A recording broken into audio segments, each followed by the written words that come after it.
Good evening to you, young listeners, and I welcome you once again for this edition of our podcast, Radju EU, powered by Eurodesk. Today, we shall be discussing climate issues along with Stephen Bajada, who is a very strong environmentalist. He's also a medical student and part of Malta's National Youth Council, KNZ. Welcome aboard, Steve. How are you? Good evening to our listeners, and thank you for having me. I'm good, thanks. Nice to see you, and also nice to see that you have and still are actively involved and working towards a better environment. Steve, why is it that you love the environment so much and you put so much energy into working towards a better environment? For that, I have to thank A, my parents, and B, my educators at school. I had geography at school and environmental science.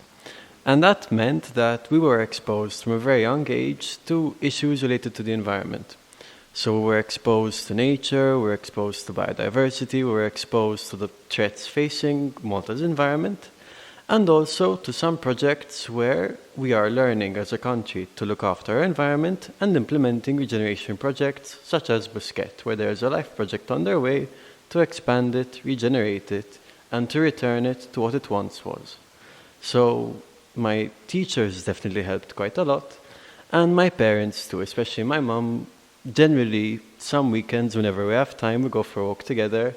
And that before, she used to teach me, like, look at that plant, look at that animal. And now I teach her, look at that plant, look at that animal. It's the other way around. And do you do the same with your friends? Yeah, sometimes, yes. Like, my closest friend, she lives next to Manicata. Okay, so... And we tend to go to Maestral quite a lot. Nice, very nice. Steve, we've been hearing about this word climate change, over and over again. In your opinion, what are the main threats of climate change? So, climate change, if we're to consider it, let's focus the conversation on Malta. Okay. What it will mean for Malta's future. We know that the climate is warming by about 0.2 degrees per decade, and this can accelerate if we don't take action.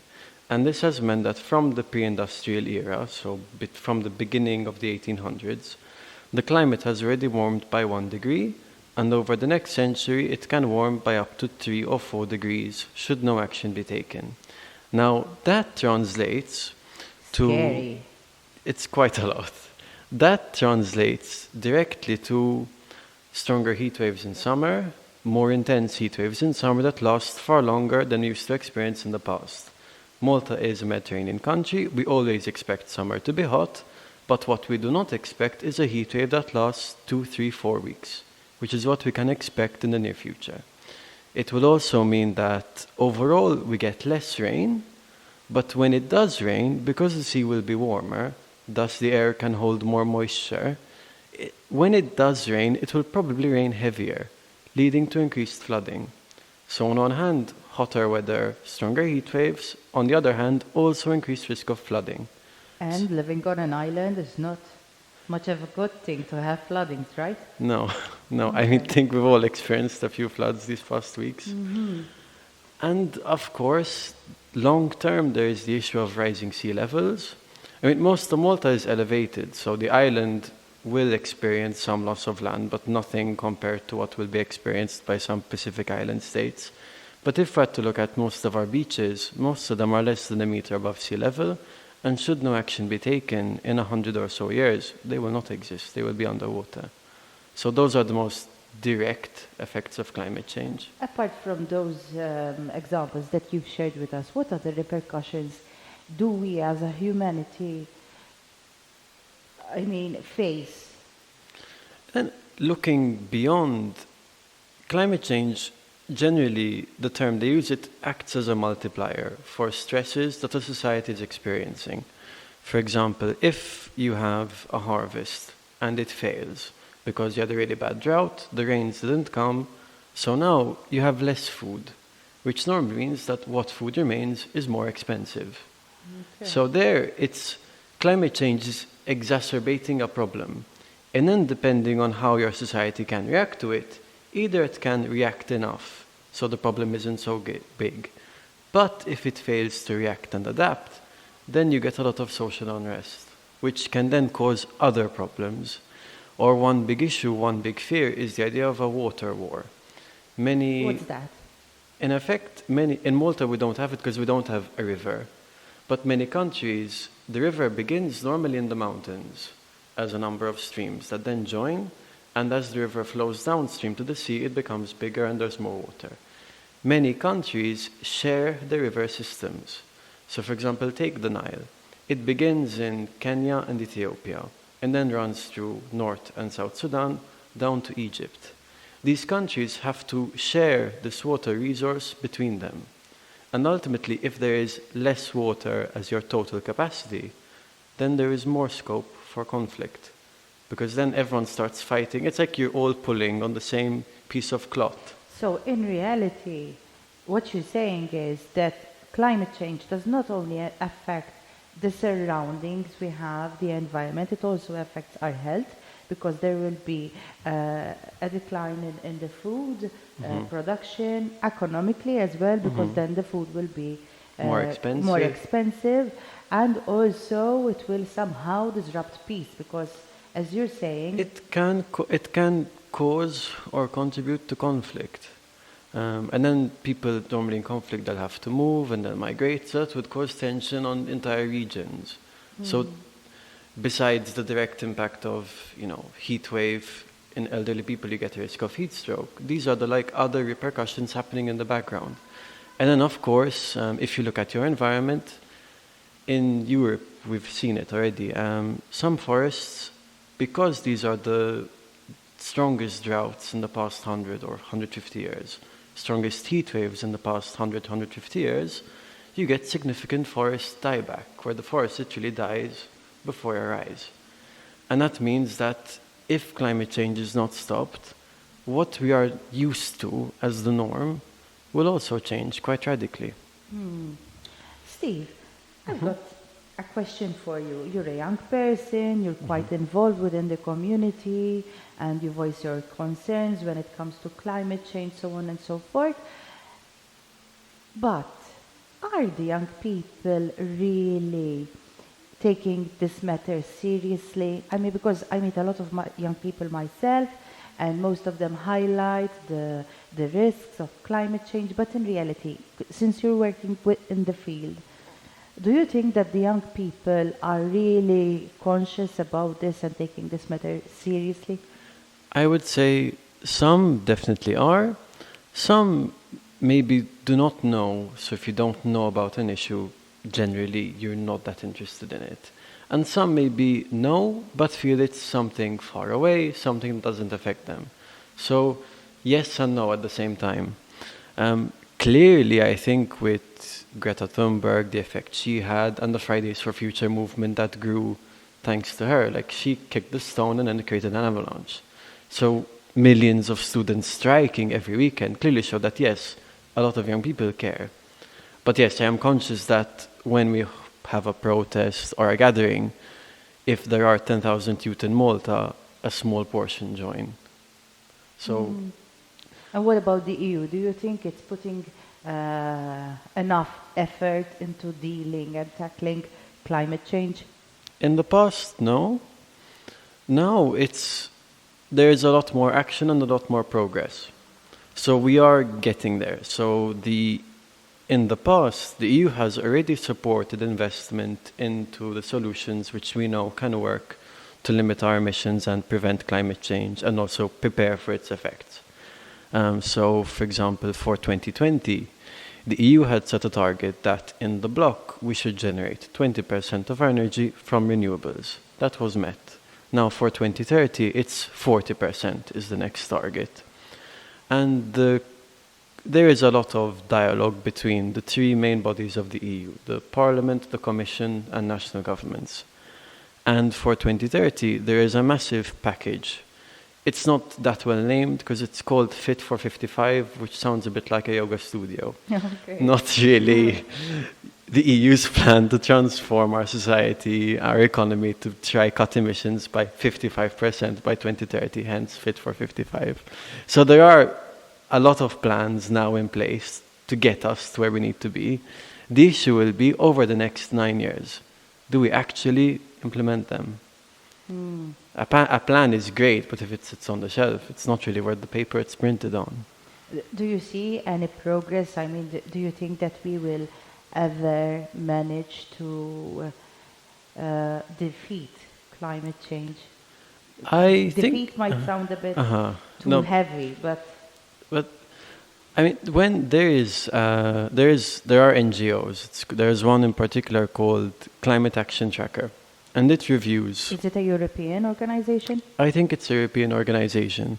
I know it's run by scientists. Okay. And they review the climate commitments by different countries and by different blocs. And they rate them as compatible with the Paris Agreement, so compatible with limiting climate change to 1.5. Insufficient, so the climate will warm by 2. Critically insufficient, the climate warms by 3. Absolutely inadequate, basically no effect on climate, it will warm by 4 or 5 degrees. And for the EU bloc, with the new package, we went from critically insufficient to insufficient. So we progressed. Okay. And most countries, a lot of countries, like now sometimes you hear it, like net zero by 2050. If countries actually implemented net zero by 2050, that becomes Paris compatible. So that is a lot of progress. But they're kind of reviewing plans. Again, they're not reviewing actualized, implemented things. So there is progress, and even if we look at plans of 10 years ago, they did a lot less relative to the plans we think of doing today. So even in ambition, the frame set, the mindset has changed completely. So even that is pretty significant progress, because 10 years ago, if you had to say by 2050 we had to get the EU to net zero, probably it would have been laughed out the room. Now, this is our official policy. So there is significant progress. And emissions have been falling in the EU, and in other countries, again, they have either stabilized or slowly fallen. Sometimes there is a bit of creative accounting, but overall, in some parts of the world, emissions are falling. We are transitioning. It's very nice to hear. I mean, still a long way to go, but there is a long way to go, but actions have started in earnest in the last 5, 10, 15 years. So we shouldn't deny that we've made some progress. There is a lot more left to do. Yeah. Lately, Steve, you've participated in COP26, am I right? Mm-hmm. What is COP26? Put me in a good picture to understand what COP26 really is. Okay, so first let's start with the acronym. Okay. What does COP26 stand for? It has nothing to do with police, right? No. Okay. So COP stands for Conference of the Parties. The parties are all the countries that signed the initial agreements to try limit climate change in the 1990s. Hence 26, because this is the 26th time that a COP has happened. Okay. So normally you have one, so COP25 was in Madrid. COP26 was in Glasgow. And then next year we'll have COP27 in Egypt. All right. And at each COP, generally, like at the first few COPs, the point was, in the 90s, we've become aware of a massive problem called climate change and what it will mean for future generations. And what was established back then was how, as the world, because the world meets at a COP, so 197 countries, it's basically all countries except for one or two, like North Korea, so on. And initially, the first agreements were on, okay, how do we count our emissions? And that some countries already didn't want to do that, because that meant that I had to list and state where all my power stations are and where all my heavy industry is. And again, from a national security perspective, some countries do not like doing that. So already there were problems at the first COP. Eventually, the COPs kind of evolved into a process whereby now we've counted all our emissions. Now we need to see, in the world, who should be cutting their emissions, who should be paying for a transition, and how can we collectively as a species decide to save our current climate and avoid the impacts of a changing climate, which will be pretty severe. Now, at the most important COP which was held so far was COP, I think, 21 or 22 in Paris, which led to the famous Paris Climate Accord. This was in 2015, and the world collectively decided that we will try as much as possible to limit climate change to 1.5, failing that to +2 degrees. And that led to a process whereby, to try get there, every country was given what is called an NDC, a nationally determined contribution, which is in effect, this is your current emission budget. These are the emissions you're going to have to cut to get to net zero, so as a world collectively, we limit climate change to 1.5. And that then led to a process whereby countries had to write up their low carbon development plans and try to understand how to get to net zero, so on.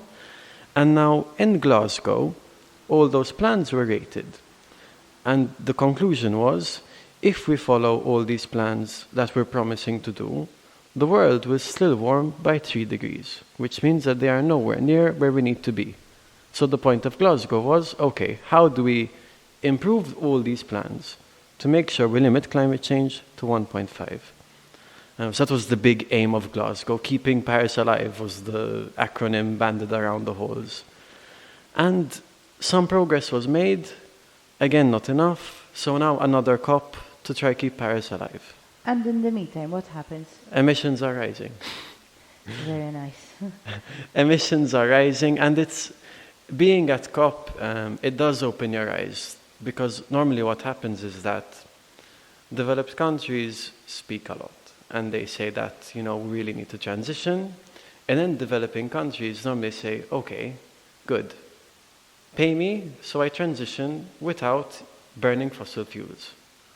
Because their argument, which is brought up quite a few times, is that you developed through burning fossil fuels. Who are you to tell us that we cannot develop using the same resources you did? But if they do that, then the climate will change. So that's normally the biggest issue. And then you get countries whose economy is fully dependent on fossil fuels, so they're extremely hesitant to change. So normally what happens is you end up with a text which is the lowest common denominator of the world. So the text is normally always going to be a bit disappointing, but at least everyone in the room is talking about climate change. And there is this almost peer pressure to push everyone to be more ambitious. And it does remind everyone in the room, because there are a lot of presentations by scientists, there are events and thematic discussions every day. So it does remind the people in the room of, look, this is a really huge problem. You can ignore it all you want, but it is going to bite you if you ignore it. Mm-hmm. So it does have a role. Quite an intense it was to work through. It was an intense 4 days when we were there. It does open your eyes and it does teach you a lot.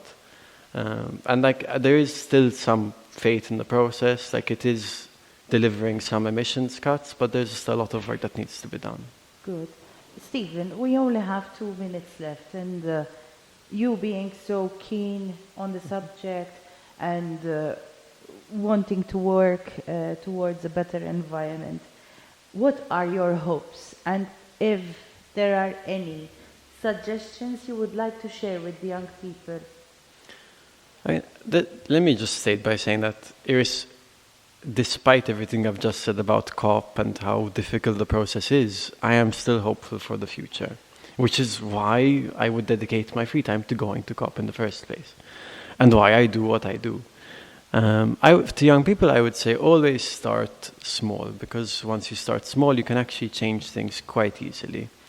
So begin with the people around you, and just look at your daily habits. How do you commute? What do you consume? And is there a way you can change that a bit? For example, do you need to park exactly where you need to be, or can you walk a bit further? Because that will cut emissions and also save you money on petrol. So some climate-friendly actions are also very good both for your health and for your pocket. And in effect, for young people, soon an election is coming. There will be a lot of meetings, there will be a lot of speeches. push your politicians to be more ambitious and push your politicians to take this issue seriously, because it's going to affect our future. Stephen, I thank you very much for being here with us on Radju EU, powered by Eurodesk. It was very interesting to learn where you're going towards to, and how much your passion has grown, and how much committed you are towards a better environment. So thank you very much, not for just being here, but for also being so committed. And I wish you all the very best. And I encourage you followers of Radio EU to follow as well Stephen's footpaths and suggestions. And I wish you all a very good evening. Thank you for having me.